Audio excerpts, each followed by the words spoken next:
Magandang gabi po. Dito ba nakatira yung makeup artist ate? Ay, oo, ako po yun. Hala, ikaw ba yung nag-chat sa akin sa messenger? Ay, yes, ako po yun. Magpapamakeup sana ako sa UT kasi aatin ako ng Dibo mamaya alas 8. Sige, pasok kaya. Baka malate ka pa, day. Kasi parang matagal-tagal pa itong gawin, oh. Sige, maupo ka lang dyan, iha. Wala ako ng mga makeup dun. Wait lang, te. Bangkay ho ba yan? Ay, oo nga pala. Nag-makeup din pala ako ng mga bangkay, iha. Doble kita na rin. Kaya ba tayo? Nakutakot naman to. Bakit ka natatakot? Mukhang bangkay ka naman din. Sige na, kukunin ko na yung makeup, iha. Baka malit ka pa.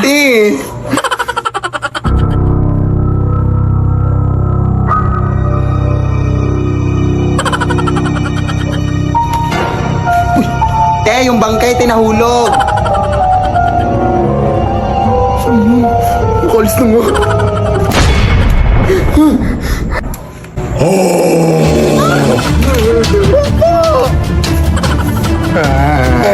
Pawa ka, kuya. Atin pa ako ng Dibo. Ang sarap pa naman ng mga pagkain doon. Tulong, ate.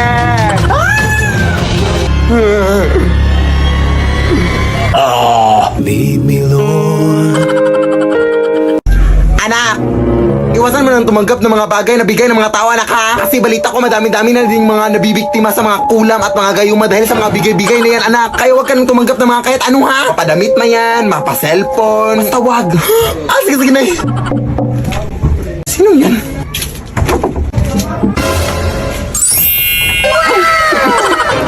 Uy, yung ninong Veronica mo, anak!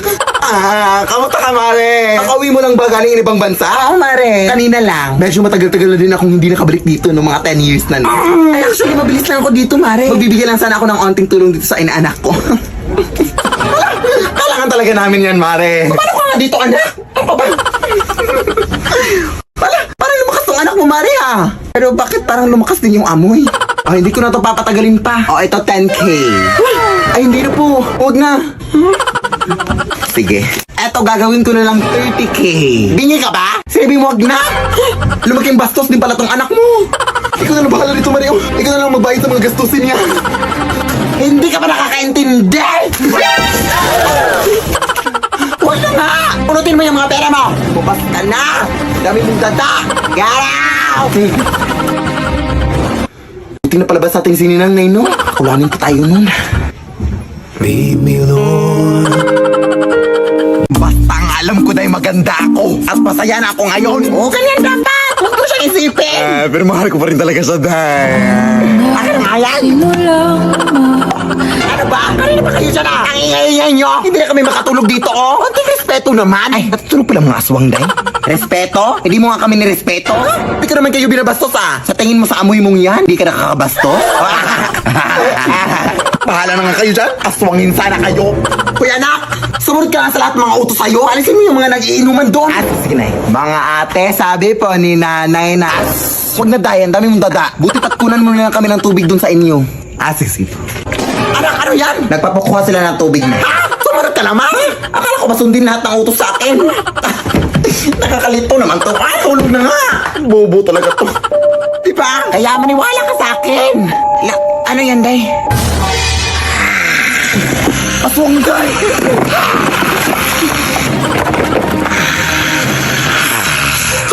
Parang! Nagawa mo po talaga matakot kaysa magpasalamat, day. Ang galing. Alis na nga. Mas nakakatakot ka pang tignan kaysa sa akin. Uy. Anak! Ito na yung bagong una na pinapabili mo. Akala ko ba bago na? Bakit amoy luma? Ay, nabili ko pala yan dun sa may nagtitindang matandaan na. Sabi niya, unan daw yan ang yumaon niyang asawa. Bakit ba dun ka bumili? Kaya pala amoy gurang. Okay lang yan, uy. Ano pa bang magagawa natin yan lang afford ko? At dadapuan mo lang yan naman ang mga balakubak mo. Kaya huwag ka na maarte dyan. Nay! Makatulog na nga lang.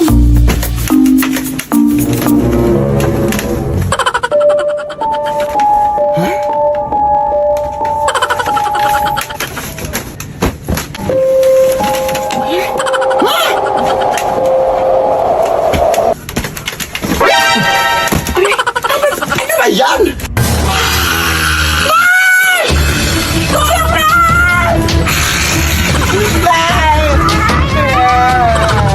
Lead me, Lord. Ano na ingay dito? Alam! Lead me, me by the hand.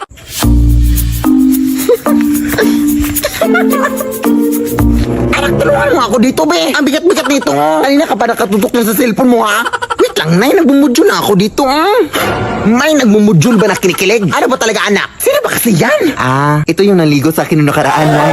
Ha? Manliligaw? Sa'yo? Uy, tumahimik ka, Nay. Tulong yung mga kapitbahay natin, uy. Sorry. Kulat lang kasi ako, anak. Natik na ako atigin sa puso. Ay, niligaw pa rin ba sa'yo kahit punong-puno na ng ibang yung katawan mo? Siguraduhin mo na niligaw yan sa'yo, anak, ha? Baka naman tinatanong ka lang niya kung ano yung sabon na ginagamit mo, anak, para hindi niya magamit. Grabe ka naman, Nay. Akin na nga yan. Ang dami mo ng mga masasakit sinabi. Ay, sorry, nak. Anis lang kasi ako, eh. Tara na. Hala! Bakit nakabukas yung gate natin, anak? Ha? Nasara ko naman yan. Ano ba yung ingay dito? Hoy, sino ka?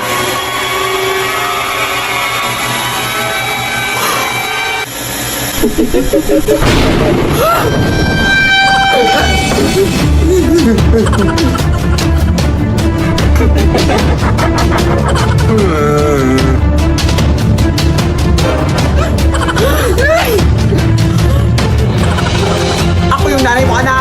Ha? Hindi! Ako yung nanay mo, anak. Huh? Alam ko kung saan ka nag-aaral, anak. Saan? Sa paaralan. Ha? Tama! Ikaw! Alam ko kung ano yung favorite color mo. Ano? Black kasi nangitim yung ingrown mo. Tama rin! Wait lang, nagugulan ako. Sige, sino yung nagbayad sa inyo ng utang kaya lang Esther kaninang umaga? Ikaw? Ito yung nanay ko, hindi nagbabayad ng utang nanay ko. Wait lang, Nay. Dito na lang muna siguro tayo sa labas magpapalipas ng gabi natin, anak. Baka bukas ang umaga mawawala na sila dyan sa loob. Sige, Nay. Papahinga ka na lang muna dito sa braso ko. Pang hindi naman ata ako makakatulog dyan sa lakas ng putok mo, anak. Ay, sorry, Nay. Sige, dito na lang sa likod ko na yung... Ay, umaga na, Nay. Pasukin na natin ta. Ito ko na lang muna sa labas na pasukin ko na lang doon. Nasabihan lang kita. Sige na.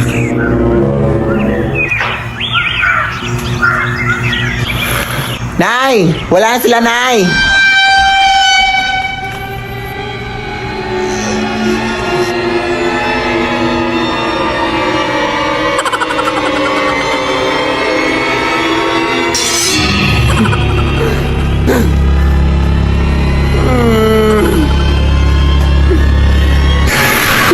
Lead me, Lord.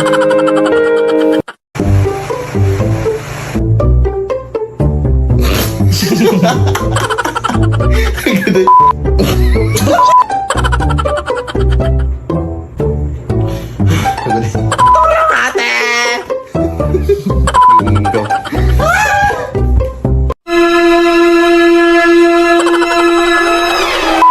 Ang sarap pa naman ng mga pagkain doon.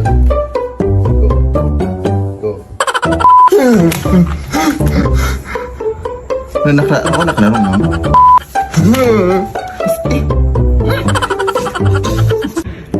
Sabi niya unan daw yan ng umayo daw. Sabi niya unan daw yan ng yumaon ng isuda. Ano yan ingay dito? Ala!